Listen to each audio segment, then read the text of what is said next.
This video contains all the info we have so far on Chapter 5. We're going to talk about all the latest leaks, why Huggy is back, what happened to Poppy after her escape, who else might return in Chapter 5, and let's not forget about the main locations, the prototype, the release date, and much more. I promise, it will be insanely interesting. And if you want to help the channel grow and get even better, just play this video in the background while doing chores, taking a walk, or getting ready for bed. Thanks in advance, and let's get started. After we saw Huggy's fall in Chapter 1, there were tons of questions about whether he actually died. Some people were 100% sure he was gone for good, while others analyzed the height of the fall and the injuries he took, realizing it wasn't enough to kill a monster like Huggy.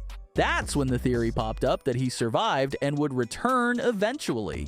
Huggy didn't show any signs of life until the end of Chapter 4, where he made that insane comeback. And of course, theories immediately started flying about why Mob Entertainment made that move. A big chunk of the audience was convinced it was just a cheap stunt to bring back hype and regain the game's popularity. But come on! Just look at the peak player count when Chapter 4 dropped. It was almost as high as the last two chapters combined. It took me literally a few seconds to realize that Huggy's return wasn't just some desperate cash grab on top of a buggy, unfinished game.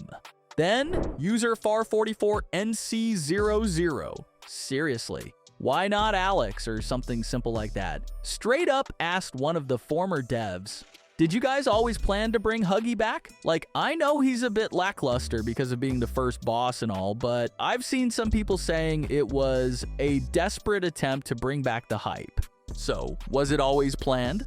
In response, Isaac said, "It was always planned, but I regret not building up to it more. We were afraid of tipping our hand and making it too obvious, since everybody theorized he'd return even with basically no foreshadowing." Also, one of the users wanted to know if the original idea behind Poppy Playtime was still being followed, and Isaac gave a pretty clear and direct answer. 90% of the really big lore beats existed in Chapter 1. Hour of Joy did too, but it was called The Rapture.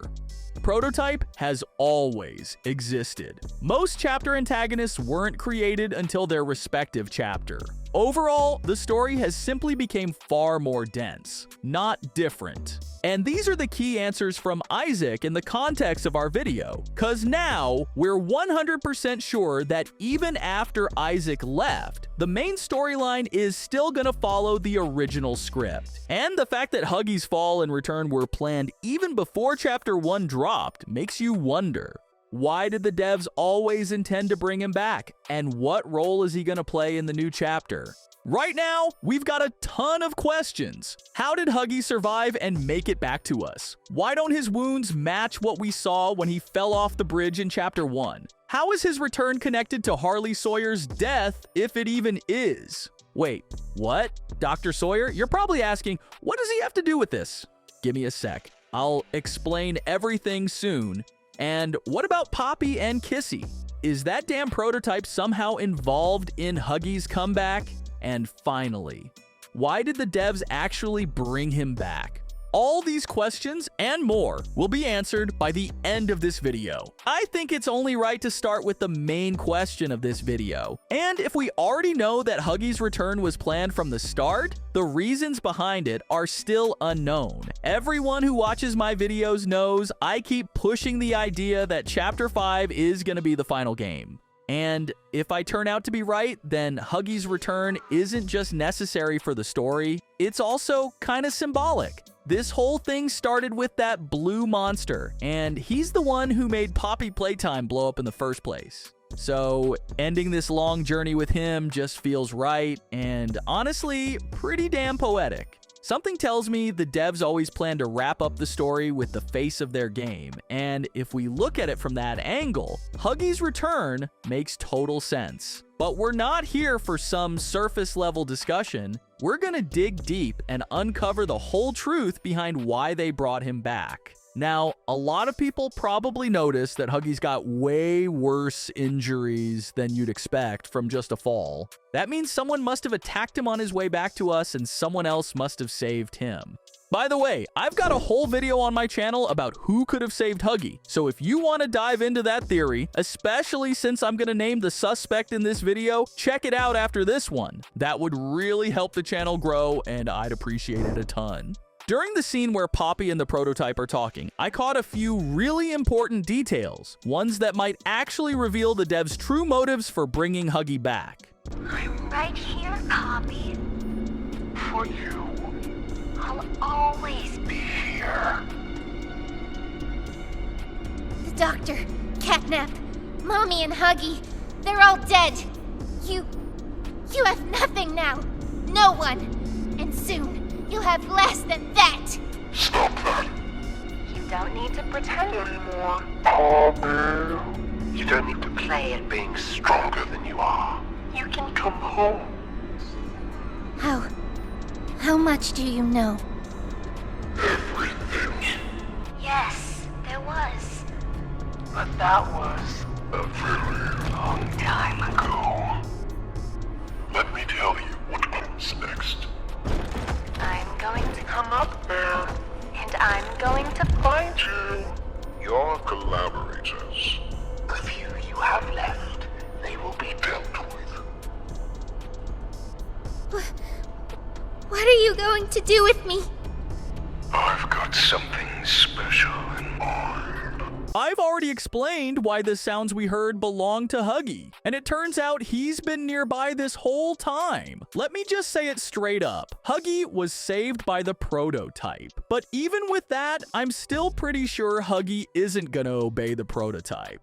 This might seem weird, especially since we know Huggy was once just a pawn in the prototype's game. But what changed? And no, I'm not going to say Huggy's on our side now or that he came back because of Kissy. We know they're good friends, but now Huggy's going to help us take down the prototype? That's not what's happening at all. I bet now you're even more confused. But don't worry, this is where it gets really interesting, and you're about to learn a lot more about Huggy and his return. Let's start by busting some myths. I've seen theories floating around that Dr. Sawyer brought Huggy back during experiments with resurrecting the dead thanks to the mysterious properties of the poppy flower. And while this theory isn't completely out there and actually has some solid reasoning, the poppy flower is meant for bringing the dead back to life, not healing wounds. And we're definitely sure Huggy just got injured, but he didn't die after that fall. The connection between Huggy and Dr. Sawyer in the context of this video is pretty simple. They're both going to be key antagonists in their respective chapters. Well, even though Huggy might have seemed a bit dumb at first, he's actually a pretty smart and strong monster. And of course, the prototype wouldn't want to lose such a valuable asset. That's why he saved one of his own minions. But things didn't go exactly as the prototype planned. Anyone remember Mommy Longlegs? This lady made a huge splash in 2022 and got a ton of Poppy Playtime fans falling for her. But her death raises a ton of questions when we talk about the context of our video.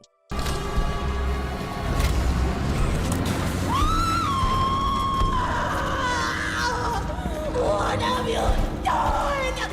You make me part of you! You can't do this to me!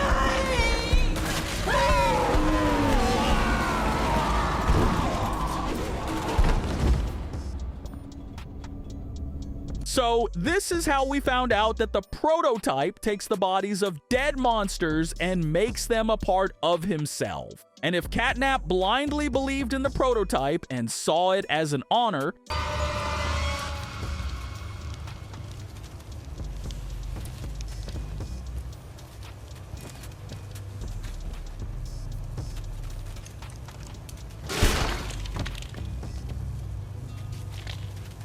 Huggy, just like Mommy, isn't on board with becoming a part of the prototype. After being saved, he just pretended to be loyal to him, which is why he planted the explosives near the vent where we were hiding. And you want to tell me that after Huggy tried to kill us, he'll actually be on our side? Sure, you could theorize that he set the explosion in a way to avoid hurting us, just to show some loyalty to the prototype.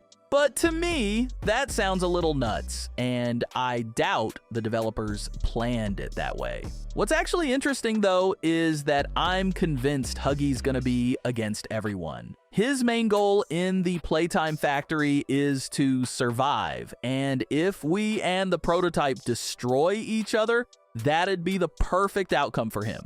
Or at least, if the prototype dies, Huggy will probably get a peaceful life. Based on all this, I can confidently say that Huggy will return in Chapter 5 as a third force. Huggy's gonna play a key role in Chapter 5, no matter the ending of the game. At one point, he might help us get to the prototype, and just 10 minutes later, he could make our lives a hell of a lot harder. Before we wrap things up, let me throw out another theory. Fans are actively discussing the possibility that Huggy could actually be Leith Pierre, and we know for sure that those same labs will be the main location in Chapter 5. Hi, my name is Leith Pierre, and I'm the head of innovation here at Playtime Co. If you're seeing this, you must be very, very lost. Well, rest assured, friend, our state-of-the-art laboratory is just up ahead. Why don't you just go on inside and tap one of our scientists on the shoulder? Tell them you're lost. They'll be glad to help. All right. Let's be honest. You're not supposed to be here.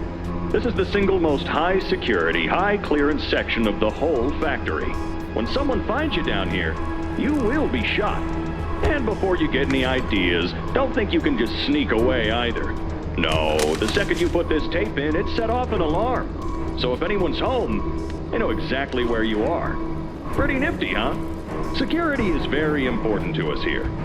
If I were you, I'd start running.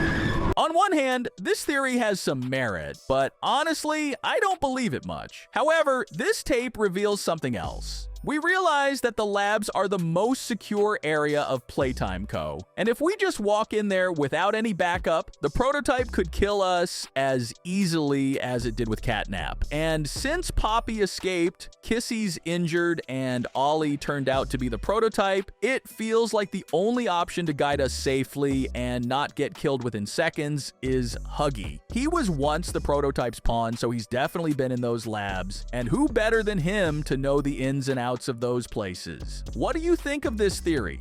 Drop your thoughts in the comments. I've already seen a bunch of theories about who's going to show up in Chapter 5, and honestly, some of them just make me want to laugh. Some people seriously think that little chick from the Bunzo Bunny comic could be Poe, and just cause they showed him once, that means he's got to be in Chapter 5? Come on! That theory makes me want to laugh and cry at the same time. And don't even get me started on the Nightmare Critters. They weren't even supposed to be part of the story originally.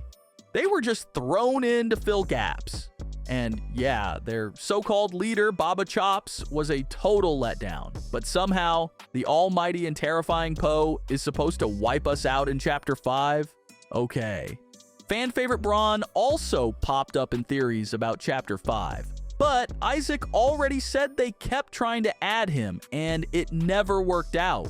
Then he mentioned that since they couldn't fit Braun into the story properly, they at least made that VHS tape you're looking at right now. So yeah, no Braun in Chapter 5. And as for Pianosaurus making a comeback, that's a whole different joke. Just look at this response. It's pretty clear. Like the Nightmare Critters, Pianosaurus was never canon. So thinking about his return is just wishful thinking at best. Alright, looks like we've dealt with all the nonsense, so now we can move on to the more interesting possibilities. Y'all remember that mysterious hat they've been teasing for ages, right? By now, it's no secret that all those hints were leading up to one of the best characters in Poppy Playtime history, Doughy the Dough Man. And honestly, one of the concept designs even came kinda close to his actual look. But aside from all those hats, we once saw a weird image with some kind of silhouette hidden in it. Before the gameplay trailer dropped, we were sure those hats and that clown were pointing to a specific character, but now everything's changed, and this mysterious clown might actually be one of the new monsters. We know for sure it's not Doughy, so Who the hell is this clown? If you follow fan-made content, you've probably seen a dude named Lulu the Clown, and I gotta admit, he caught my attention. Now, obviously, we're not going to see him exactly as he appears in fan concepts, but something similar could definitely show up in Chapter 5. We all know how much Mob Entertainment loves their Easter eggs and hidden references. That being said, I don't think he's going to follow Doughy's story arc. I seriously doubt they'll give us another friendly character who turns on us in the end. But hey, there's always a twist, and I actually have a really interesting theory about that, which I'll get into in just a minute. But before that, let's talk about one of the smiling critters. I came across a theory online about their return, and honestly, it kinda got my attention. I'll say right away, the chances are small, but they're still there. Everyone remembers that critter, Hoppy Hopscotch, right? Wanna try hopping to the moon with me? On 3 with me. 1, 2, 3! Heh, didn't get very far, did we? Jump! Jump! And back then, there were already tons of suspicions that Hoppy was still alive, and that her desperate scream wasn't because of the prototype attacking or anything like that, but simply because she jumped way too high. The following distortions also hint at this. Plus, one of the VHS tapes once again teases Hoppy. Thanks, Doughy. Sorry we lost the supplies. It won't happen again. The important thing is you're both okay. Aside from that bite, that is. But let's be real, this theory has the right to exist, even though it seems pretty unlikely. What do you guys think about it? And of course, in Chapter 4, something happened that many had already suspected since Chapter 3. Ollie actually turned out to be the prototype. Ollie had been helping us for a long time, and we seriously considered him an ally. But in the final scene of Chapter 4, the moment many had been waiting for finally happened, while others were genuinely shocked by this plot twist. Shelf ventilation block B6. Is this where you are, Poppy? What? Stay where you are. And listen closely. You're not going to run. You're not going to fight. The charade is over. Who is this? An obvious question with an obvious answer. That good old buddy Ollie? Yeah. Turns out he never actually talked to us. Dude's probably been dead for a while now, and the prototype just straight up jacked his voice. Wild, right? I mean, Ollie always seemed like this chill, helpful guy, but in the end, he kind of betrayed us. Well, sorta. So, if we lost someone like him, wouldn't it make total sense for Chapter 5 to throw in another Ollie-type character? Hopefully this time, not just the prototype in disguise. And that's where the clown comes in. Why not, right?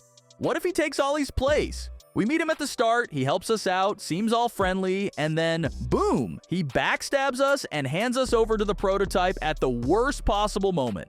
Let me know what y'all think in the comments. Now, the theory that Chapter 5 is going to be the grand finale is gaining more and more traction. And if that's the case, it's pretty much guaranteed we're finally going to face the prototype. Not much to say about him. Everyone's already convinced he's showing up, whether this is the last chapter or not. Huggy, though, that's where things get interesting. We know he's one of the prototype's minions, and it totally looks like he's going to be a villain in Chapter 5. But what if there's another side to this? We all know Kissy, and the fact that she's on our side is as obvious as needing water to survive. And if we go back to Sleep Well, we see shots of Huggy and Kissy together. They're actually really close friends. So some folks think Kissy might be able to change Huggy's mind and turn him into our ally. Personally, I don't buy it. Here's how I think it's gonna go down. Huggy shows up, door behind us opens, we manage to escape, running, and then poof, Huggy's gone. Later we run into someone who looks like Lulu, we play through the game, Lulu betrays us, we finally meet the prototype. He disappears, then Huggy pops up again, we take him down, and of course, we get one final showdown with the prototype, and there you go. Quick recap of the characters we just talked about. Even though I mentioned how confident I am that Chapter 5 will be the finale, some fans, thanks to a message from Zach, think otherwise and believe we'll get at least 6 chapters of Poppy playtime. I gotta say, I think Zach was just messing around with us, nothing more. Everything's pointing to Chapter 5 wrapping up the playtime story, and that's why I'm so confident about it. Now, because some folks are holding on to the idea that there will be more than 5 chapters, a few of them brought up an old leak about an amusement park, and theories started flying that maybe this park will be the main setting for Chapter 5. But let me tell you, I'm 1,000,000% sure that the Prototypes Lab will be the main location, and that final VHS tape only backs me up on that. Hi, my name is Leif Pierre, and I'm the head of innovation here at Playtime Co. If you're seeing this, you must be very, very lost. Well, rest assured, friend, our state-of-the-art laboratory is just up ahead. Why don't you just go on inside and tap one of our scientists on the shoulder? Tell them you're lost. They'll be glad to help. All right. Let's be honest. You're not supposed to be here. This is the single most high-security, high-clearance section of the whole factory. When someone finds you down here, you will be shot. And before you get any ideas, don't think you can just sneak away either. No, the second you put this tape in, it set off an alarm. So if anyone's home, they know exactly where you are.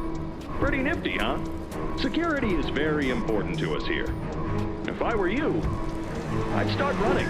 And of course, we can't forget about Poppy, who straight up ditched us at the end of Chapter 4. But honestly, it felt like everything was leading up to that, especially with Doey, who had already gone through something similar. Her return is a given, and I doubt anyone will be surprised. We know Poppy wasn't feeling too great after the Hour of Joy, and that event pretty much pushed her conflict with the prototype to the absolute limit. That's why I'm convinced she's gonna play a major role in taking him down in Chapter 5. And I promised y'all I'd tell you which of the prototype's minions might be making a comeback. If Mommy Longlegs is an obvious choice,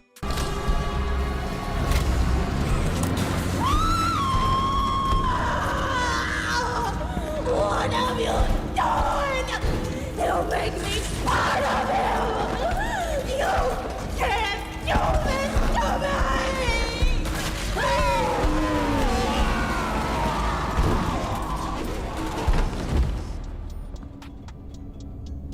she's definitely not coming back. That'd just be overkill. But Catnap?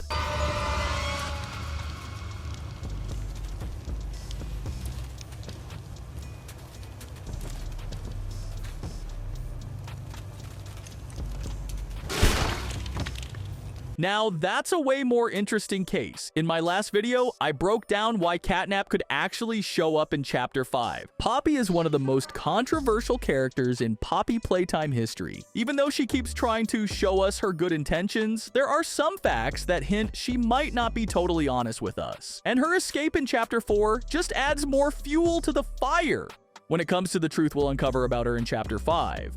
On top of that, we're also going to dive into what might happen to Poppy in Chapter 5 and how it could affect us and the future of Playtime Co. as a whole. If you think about it, Poppy is kind of the beginning of Playtime since she was the first fully successful experiment. To create her, they used parts of Elliot Ludwig's daughter, though we don't know exactly which parts. Honestly, I'm glad they kept that detail vague, but trust me, that info is gonna matter later. Our first encounter with Poppy happened in Chapter 1 when we freed her from that case. The same case that's gonna play a key role in Chapter 5, but we'll get to that. After we let her out, she just disappeared, and then in Chapter 2, she kept helping us, acting like a good character, until we defeated Mommy Longlegs. But when we met Poppy again, something about it felt kinda off. Did you kill her? Good. I'll board the train. We need to leave. And honestly, I don't even want to comment on what happened next. I'm cooking up a crazy video where you'll learn the truth about the player. And trust me, it's important. See, we had a clear goal, get out of that damn Playtime Co., and Poppy even offered to help. But instead of letting us escape, she straight up decided it wasn't our time yet and made sure the train that could have taken us away derailed, leaving us with 0 chances of getting out. I was so scared she'd put me back in that case. But you saved me. You're perfect. Too perfect to lose. I'm sorry. I can't let you leave. I've never met anyone like you. Do you know how long I've been stuck in that case? Well, too long. I had so much time to think and reflect. Time to figure out exactly what I would do when free. We'll set things right. Terrible things have happened. But I know that whatever I need you to do, you're capable. And that's when the first theory started popping up. Maybe Poppy ain't as sweet and innocent as she wants us to think. What if everything she's done was just part of her own plan, and to her, we're not equals, just pawns in her game? At the same time, we got our first real look at the prototype's claw, which is crazy important for this video and Poppy's future. Then came Chapter 3, where Poppy finally started spilling the truth. I need you. So we can get revenge on those monsters who've tortured you. Who've tortured us. They didn't act alone. They're disciples of the original. The prototype. All that death didn't fix anything. And then, once it was all over, they dragged those corpses down below where they'd never be found. And they ate the bodies to stay alive. The prototype has to die for this. For everything. And that's how we found out about Poppy's real plans and how the catalyst for this whole story was the Hour of Joy. But even here, things ain't so simple. I've seen some theories saying Poppy's hiding the full truth about what really went down during the Hour of Joy. And honestly, I agree. We're only hearing her side of the story, and that means we can't be sure she wasn't involved. Or even that she wasn't just as much of a mastermind behind the whole reckoning as the prototype. Poppy only tells us what benefits her, pushing things forward exactly how she wants them. That's why Doey was against it all. He didn't trust Poppy, her motives, or her whole plan to bring down Playtime Co. Ever wonder why she acts so weird? Why she straight up abandoned us at the end of Chapter 4? The answer's actually pretty obvious, and the first real clue to both her past, and more importantly for this video, her future, came from that conversation with the prototype. You can come home. How much do you know? Everything. I've got something special in mind. I prepared it just for you. And this one, You will never want to leave. No. No, no, no. This entire time, you've lied to me!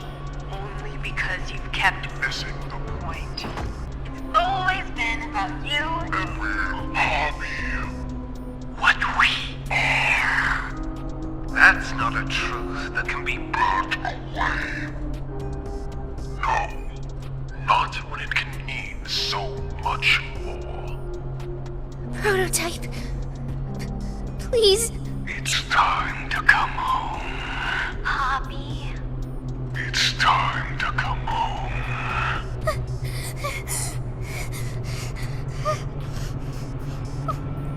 I can't go back in the case. I can't. I think it's pretty obvious that when the prototype mentioned home, he was talking about that same case where we first found Poppy. But even more than that, his line about how it was always about who they are really makes you stop and think, who is Poppy really? Was he saying they're just experiments that should never leave Playtime Co? Or was he hinting at something bigger? That both of them were the real power players behind everything that went down. The mass deaths, the thousands of dead toys, the ruins left behind. Was it all because of them? Suddenly, things ain't as black and white as we thought. And let's not forget, everything we think we know about Playtime's past, that's all from Poppy's side of the story. Some of Dr. Sawyer's words really make you question just how honest our so-called friend has been with us. Poppy, so you ask? Innocence is bliss. And she is so innocent. Did she tell you her part of the hour of joy? That she knew it was coming? Or did she leave out that crucial detail? Yes, that wouldn't surprise me. Has she not strung you along, betrayed you, and told you only what you needed to know to do exactly as you asked? You've seen what they do to each other. All they want is violence. I noticed something else too. Poppy's tiny, yeah, but no one really talks about just how much she's actually capable of. I mean, she managed to patch up huge Kissy, no problem. And the fact that she used to be friends with the prototype, that means he saw her as an equal, which tells us Poppy had some serious influence over Playtime Co. She definitely knew how everything worked and where to find whatever she needed. And then there's that Poppy's tape. On one hand, it makes a lot of things crystal clear, but on the other, it just opens up even more questions. This wasn't what I thought we were gonna leave. Leave the factory. Not this. All those people.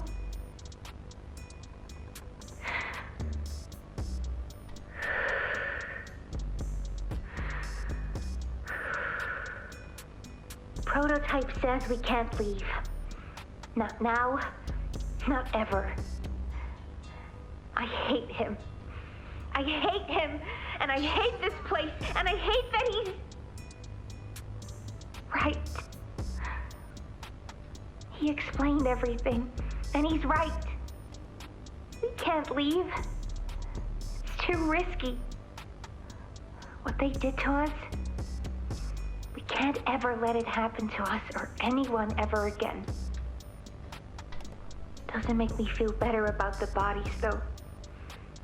What he was saying about them. I know there's not really another option. The toys will starve otherwise. They'll die. But it's still disgusting. I wish you were here, Dad. I could really use one of your talks right about now. You'd know what to say. When you were running this place, you always knew what to say. I miss you.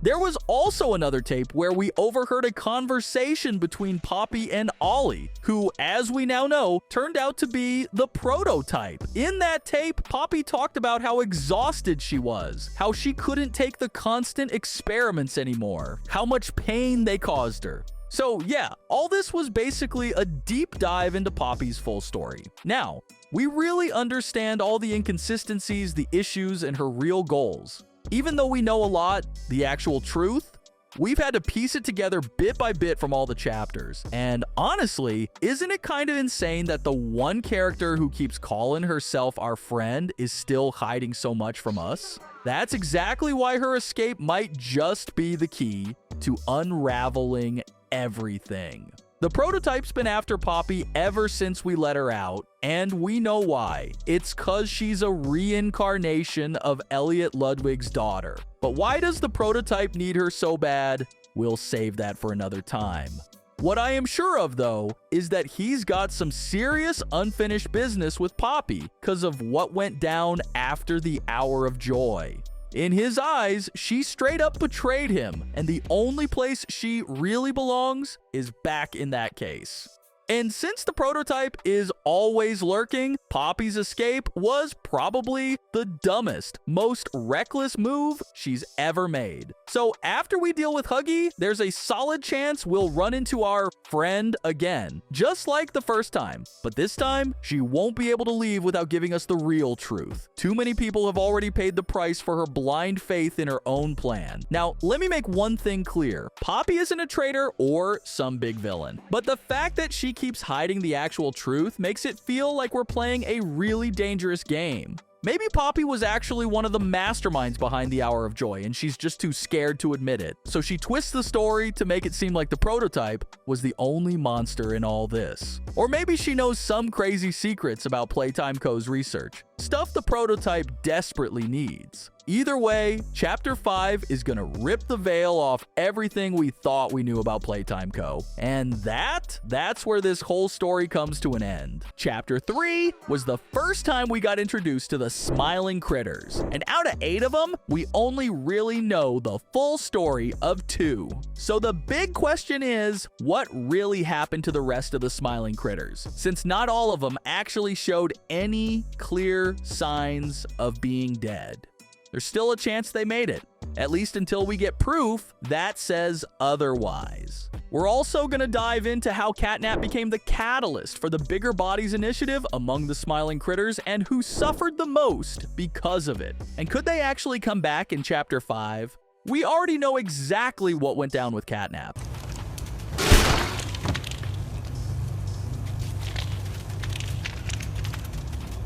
And yeah, there's a slim chance he could return, but I'm almost 100% sure there won't be some kind of epic comeback. Now, DogDay, that's a whole different story. We all saw what happened. He got swarmed by a bunch of tiny toys that completely took over his mind. And yeah, we never actually saw him die, but after what went down, the odds of him breaking free from the mini critter's control and surviving, pretty damn low. But what he said before it all went down really got me thinking.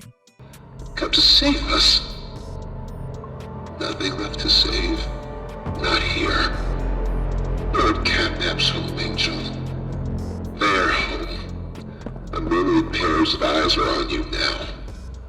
Watching, waiting, hungry. They want nothing more than to crawl beneath your skin and eat away at you bit by little bit. Fill what feels empty inside themselves. That thing, Catnap, the prototype is his god, and this is what he does to heretics. These little toys follow Catnap to avoid that very fate, and in return, they are fed. We try to fight it, the prototype's control. I am the last of the smiling critters. Listen to me. You need to get out of this place. DogDay straight up said we were there to save them. And since he 100% knew what Catnap really was, and no one else was shown to us, it's making me more and more sure he was talking about the rest of his crew. Now yeah, you could argue that he meant the ones fighting against the prototype. I mean, he did say he was the last of the smiling critters. But at the same time, there's a chance he just doesn't know what actually happened to the others and just assumes he's the last one left. And just to be clear, we're only talking about the Bigger Bodies initiative. Those tiny versions, nobody really cares about them. So I think it makes sense to start with the most relevant smiling critter right now, Hoppy Hopscotch. Hoppy's easily the most energetic one in the group. And honestly, that wild energy is probably what got fans thinking about how she might have died in the first place. I'm Hoppy Hopscotch! Wanna try hopping to the moon with me? On 3 with me! 1, 2, 3! Heh, didn't get very far, did we? Again! 1, 2, 3! Nope, still didn't make it. Again! Again! Jump! Jump!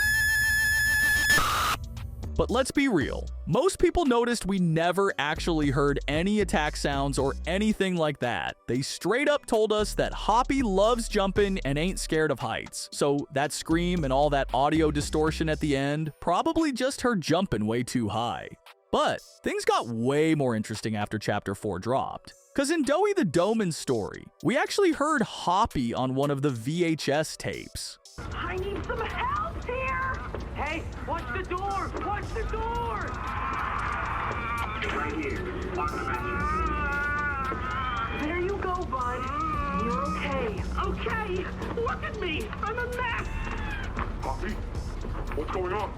We were trying to bring supplies back up to the elevator, but we got jumped. Had to turn all the way back around.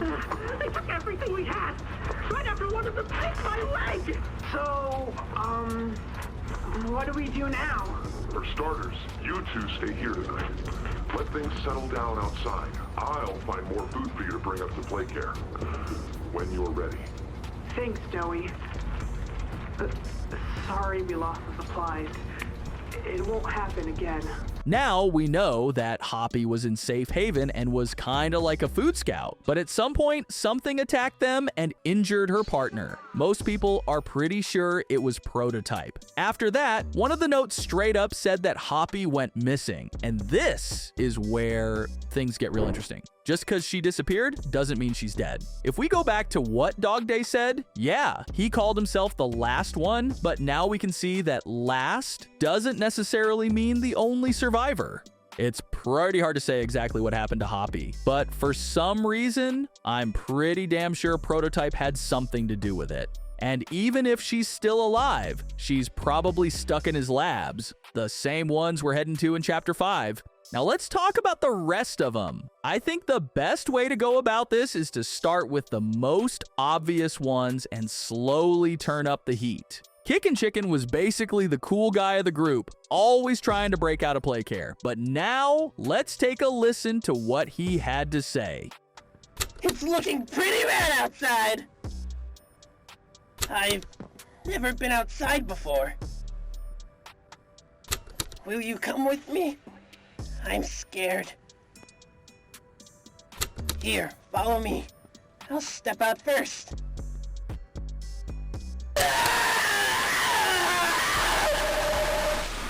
I don't think this even needs much explaining. It's pretty damn obvious. Kickin' Chicken tried to pull off his plan, but someone took him out. And for some reason, most fans agree that the killer was Catnap. Bubba Bubba Fant was the smartest of the critters, and everything about his description backs that up. If he was really that smart, his chances of survival should have been way higher. But if you actually listen to his cardboard... I'm Bubba Bubba Fant. Hey, I remember you. An elephant always remembers. Want to know what I remember about you?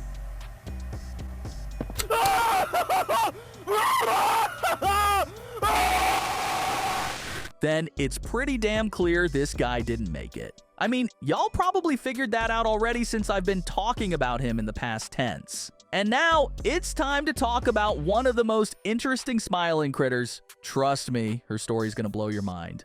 Bobby Bear Hug. Aside from telling y'all that she was the sweetest and most compassionate of the bunch, we're also gonna take a listen to her cardboard. Hi, I'm Bobby Bear Hug. Wanna know how much I love you? I love you to the moon and back. I'm crazy about you. I'm lost without you. I've been lost a long time. Please, take me with you this time. You won't leave me, will you? And this is the first time we don't hear anything suspicious. Yeah, Bobby is clearly scared of everything going on and doesn't want to be left alone, but there are no screams or disturbing noises on the audio recording. That alone kind of hints that she might still be alive. But that's just the beginning. At some point, we got a description of Experiment 1186, aka Bobby Bear Hug. That's when we found out that Bobby was the first of the smiling critters to go through these kinds of experiments and was actually one of the earliest subjects of the Bigger Bodies initiative. Several hours after awakening, she tried to stand and walk to the other side of the cell but couldn't keep her balance.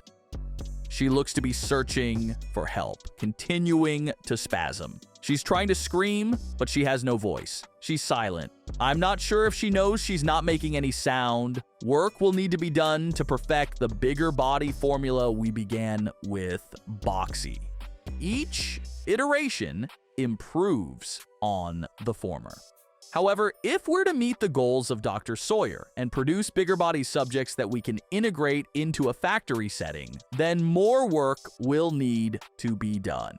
As it stands, Bobby will require further experimentation. If we're to create subject 1188 according to schematics, then each of these smiling critters will prove a good testing ground for ironing out these issues. And judging by what we see in the photo, Bobby really did struggle to support her massive body at first. Since all these experiments were leading up to the creation of Experiment 1188, aka Catnap, it's pretty safe to say that every experiment before him was just a stepping stone in the search for the perfect formula. And considering Bobby was the first of them, it's fair to say that she suffered the most because of Catnap, even if not directly. Taking all of this into account, plus the fact that her cardboard recording doesn't have anything suspicious, there's a real possibility that Bobby just went into hiding somewhere in the factory, waiting to be saved. We can't say for sure that she's still alive, cause in her condition and probably without food, she wouldn't have lasted this long. But hey, there's still a chance, and maybe, just maybe, we'll see her in Chapter 5. Let's not forget about the always hungry Picky Piggy. Let's eat. Roast beef, delicious. Grilled chicken, down the hatch. Seared elephant, yum. Played unicorn, mmm. Still hungry. Hey, what do you say you and I be friends? This lady never fails to surprise me. But again, we don't hear any suspicious sounds. A lot of people know that pigs are omnivores, and Mob Entertainment really nailed that with Picky Piggy. She's down to eat literally anything, including us, and since she's always hungry, we can guess that going without food would be a real struggle for her. Thinking back to what Doey said about, well, the food situation being non-existent, Picky Piggy's chances of survival drop big time. But since we didn't hear anything bad at the end of her recording, it's totally possible she's still alive, just really weak. And that means there's a solid chance we'll run into her in Chapter 5. Now let's quickly talk about Crafty Corn. I'm Crafty Corn. Can you help me with my painting? Pass me the blue, please. Thanks. Now, can you give me some red? More red, please. Out? But we can't be out.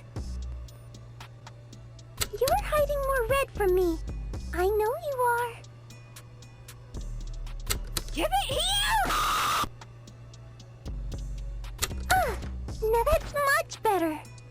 We hear static, but then the words keep going, which once again suggests that Hoppy didn't die during that recording. But what really surprised me about Crafty Corn is her insane obsession with red. And yeah, I think it's pretty obvious she's talking about that red gas, the one that basically puts you in a trance. I'm more than sure she's still alive, and honestly, our chances of running into her are some of the highest. The real question is, will she actually be useful to us? Considering her obsession with the red gas, I kinda doubt it. Maybe she'll drop some interesting lore bits, but that's probably it. And man, thinking back on the smiling critters and their wild backstory, how important they could have been to the plot. It just sucks that instead of expanding on them, the devs chose to focus on the nightmare critters, which, let's be real, were a total embarrassment.